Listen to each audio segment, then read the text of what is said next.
చనిపోయారు రోజా గారు. అన్నిటికీ సమాధానం చెప్పాలి. చరణ్ గారు, మేడం అంబేద్కర్ విగ్రహం నుంచి అమరజ్యోతి వరకు, సెక్రటరీ నుంచి సీతారామం ప్రైవేట్ వరకు, ప్రగతి భవన్ నుంచి, అదేవిధంగా పాలమూరు రంగారెడ్డి నుంచి, తర్వాత మిషన్ భగీరథ కావచ్చు, మిషన్ కాకతీయ కావచ్చు, ఈ అన్ని ప్రాజెక్టులలో అవినీతికి పాల్పడేది బీఆర్ఎస్ ప్రభుత్వం చెప్పి కలవకుంట్ల కవిత గారు మాట్లాడారు. 2 లక్షల కోట్ల రూపాయలు ఇరిగేషన్ ప్రాజెక్టులకు ఖర్చు పెట్టి 1 ఎకరా కూడా బారని పరిస్థితి. తెలంగాణ ఈరోజు ఇంత అంధకారం అయిందంటే మీరు తీసుకున్న అసమర్థ నిర్ణయాలు, అనాలోచన నిర్ణయాల మూలంగా తెలంగాణ దివాలా తీసింది. మేము అంటున్నాం, అసెంబ్లీ స్టార్ట్ అవుతుంది, ప్రతిపక్ష నాయకుడు దమ్ముంటే అసెంబ్లీకి వస్తే ప్రతి ప్రశ్నకు సమాధానం చెప్తాం. ఎవరి ఆయనలో కృష్ణా జలాల్లో అన్యాయం జరిగిందో, ఎవరి ఆయనలో కాళేశ్వరం అన్యాయం జరిగిందో, ఎవరి ఆయనలో గోదావరి జలాలు అన్యాయం జరిగిందో, విభజనలు ఎన్ని పరిష్కారం ఏందో, మీ ఆయనలో వేసిన ఉద్యోగాలు ఏందో, మీరు చేసిన రుణమాఫీ ఏందో, మీరు ఇచ్చిన డబుల్ బెడ్రూమ్లు ఏందో, మీరు ఇచ్చినటువంటి ఏదైతే 3 ఎకరాలు ఎవరు ఎంతమంది దళితులకు ఇచ్చినో అన్నిటిపై ప్రభుత్వం చర్చ చేయడానికి సిద్ధంగా ఉన్నాం. మేము పారిపోతలే. మీలాగా బీఆర్ఎస్ ప్రభుత్వం లాగా ప్రతిపక్షాలకు సంబంధించి అవకాశం ఇవ్వకుండా, ప్రతిపక్షాలకు సంబంధించిన నాయకులు తీసుకొని 58 మంది జాయిన్ చేసుకొని ప్రతిపక్షాల అసెంబ్లీలో అవకాశం ఇవ్వకుండా మీరు ప్రజాస్వామ్యాన్ని కూని చేసింది మీరు. తెలంగాణ రాష్ట్ర కాంగ్రెస్ ప్రభుత్వం ప్రజాప్రభుత్వం కాబట్టి ఇందిరా పార్క్ దగ్గర ధర్నా చేసుకునే అవకాశం ఇచ్చారు. తెలంగాణ రాష్ట్ర ఎక్కడ కూడా మీడియా మీద ఆంక్షలు, మీరు ఆనాడు ఏపీఎన్ కావచ్చు, టీవీ9 కావచ్చు, వెలుగు కావచ్చు, V6ని బ్యాన్ చేశారు. తొలివెల్లి రగన కావచ్చు, తీర్మాన్ మల్లన్న కావచ్చు, టీవీ9 రవి, ఒక్కరి కాదు ఇద్దరు కాదు, మేము అన్నిటి మీద ప్రభుత్వం చర్చ చేయడానికి. తెలంగాణ ఏ అస్తిత్వం కోసం తెలంగాణ తెచ్చుకున్నామో, తెలంగాణ రాష్ట్రం ఎన్ని లక్ష్యాలు నెరవేరినాయో అన్నిటి మీద చర్చ చేస్తాం. విద్య, వైద్యం, సేద్యం అన్నిటి తెలంగాణ రాష్ట్రంలో పూర్తిగా ప్రభుత్వం చర్చ చేయడానికి సిద్ధంగా ఉన్న ప్రతిపక్ష నాయకుడు అసెంబ్లీ రాకుండా పారిపోతున్నట్టే 10 సంవత్సరాల కాలంలో తెలంగాణ విధ్వంసం చేసింది మీరు. ఇక భారతీయ జనతా పార్టీ, మీరు మధ్యప్రదేశ్ అధికారంలో ఉంటే అక్కడ ఇచ్చుకుంటారు, అదే మహిళలకు సంబంధించి ఒరిస్సాలు ఇచ్చుకుంటారు, బీహార్ ఇచ్చుకుంటూ, ఢిల్లీలు ఇచ్చుకుంటారు. అంటే మీరు ఏ రాష్ట్రంలో అధికారం అక్కడ ఇచ్చుకుంటారు. తెలంగాణ కంటే నిధులు ఇచ్చిరట. తెలంగాణని రూపాయి ఇస్తే మా పైసలు మీ కాడ పెట్టుకొని మాకు నిధులు లేకుండా బీహార్, ఉత్తరప్రదేశ్ నిధులు ఇస్తూ తెలంగాణకు అన్యాయం చేస్తున్న భారతీయ జనతా పార్టీ తెలంగాణ సమాజానికి అర్థమైంది కాబట్టి మన మున్సిపల్ ఎలక్షన్లో భారతీయ జనతా పరిస్థితి చూసి. ఎందుకంటే 8 ఎంపీలు ఉన్న దగ్గర 7 మంది ఎంపీలు ఉన్న కాడ ఎలక్షన్ జరిగినాయి. మున్సిపల్ ఎలక్షన్ 8 మంది ఎమ్మెల్యేలు ఉంటే 7 మంది ఉన్నటువంటి ఎమ్మెల్యే దగ్గర లోకల్ బాడీ ఎలక్షన్ జరిగినాయి. అయినా భారతీయ జనతా పార్టీ ప్రజలు ఆదరించలేదు.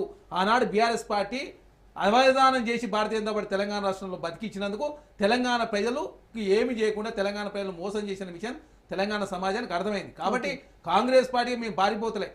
జర్నలిస్టుల అంశమైన ఏ అంశమైనా మీరు ఇచ్చిన డబుల్ బెడ్రూమ్లు 70 ఏళ్ళు మాత్రమే, 7 లక్షలు ఇస్తానని 70 ఏళ్ళు మాత్రం ఇచ్చి మోసం చేశారు. 14 లక్షలు బోడుములు మోసం చెప్పేసి బోడుములు అయ్యలే. ఇందులో మీ ఇళ్లకు సంబంధించి కాంగ్రెస్ పార్టీ 3 లక్షల పైచీలకి ఇచ్చినాం. సెకండ్ విడత కూడా ఇవ్వబోతా ఉన్నాం. మా రుణమాఫీ, మీ రుణమాఫీ, ఔటర్ రింగ్ రోడ్ అమ్మినోళ్ళు, ఇరిగేషన్ ప్రాజెక్ట్ మీద ఖర్చు పెడితే ఎన్ని ఎకరాలు మారుతుందో తెలంగాణ మొత్తం మీద చర్చ చేయడానికి ప్రభుత్వం సిద్ధంగా ఉంది. ప్రతిపక్ష నాయకుడు అసెంబ్లీ రావాలా. భారతీయ జనతా పార్టీ సంబంధించినట్టు మహేష్ రెడ్డి గారేమో హరీష్ రావు గారు ప్రెస్ మీట్ పెట్టిన తర్వాత వారేం మాట్లాడితే మీరు అదే మాట్లాడే ప్రయత్నం మహేష్ రెడ్డి గారు చేస్తారు. కాబట్టి సోషల్ జస్టిస్ మీద కూడా మేము చర్చ చేస్తాను సిద్ధంగా ఉన్నాం.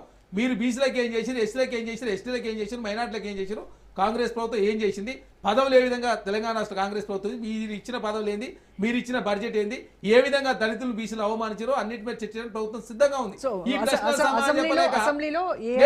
ప్రజలు గెలిపించింది ఎవరి? ప్రజలు గెలిపించింది మీరు అసెంబ్లీలో మాట్లాడమని చెప్పారు.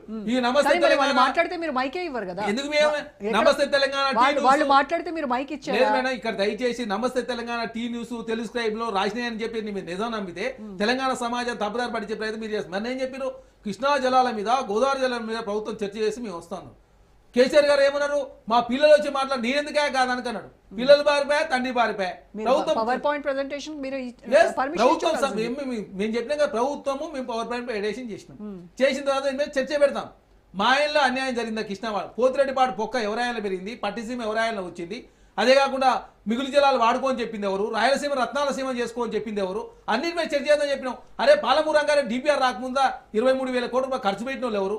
కాళేశ్వరం సంబంధించి కూడా పూర్తి అనుమతి రాకుండా 85,000 కోట్ల రూపాయలు ఖర్చు పెట్టింది ఎవరు? 2 లక్షల కోట్ల రూపాయలు, 2,20,000 కోట్ల రూపాయలు అని చెప్పేసి 2 లక్షల కోట్ల రూపాయలు ఖర్చు పెట్టిన తెలంగాణ రాష్ట్రంలో ఎకరానికి భారం ఏంది? తెలంగాణ రాష్ట్రం ఒరిస్సాకు ఎందుకు వెళ్తుందో సమాధానం చెప్తాం.